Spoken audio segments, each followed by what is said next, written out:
नमस्कार दर्शक बंधु विज्ञान क्लासरूम को आपण मानक स्वागत।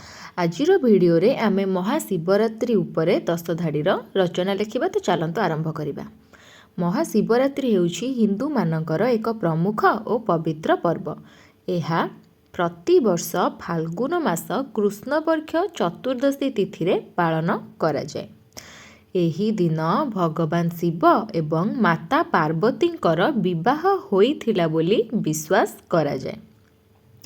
भक्त माने श्रद्धार सह एही दिन उपवास रखती एवं शिव मंदिर रे पूजार्चना करती।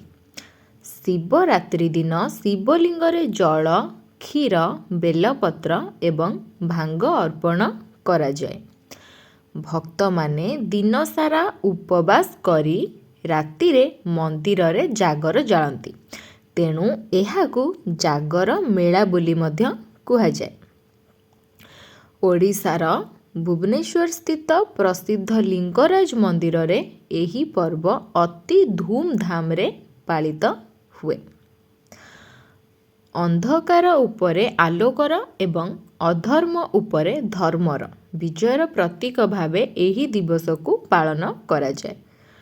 रातिर शेष प्रहर रे मंदिरर शिखर को महादीप उठिबा परे भक्त माने निजर उपवास भांगती। एही पर्व आम मनरे शांति भक्ति भाव एवं आध्यात्मिक चेतना को जागृत करे। आशा करुछि भिडियोटी आपण मानकु भल लागिथिबो। भिडियोटी भल लागिथिले भिडियो रे लाइक करिकि कमेंट करिएको भूलिबेनी। तासो चैनल को सब्सक्राइब करनेबे।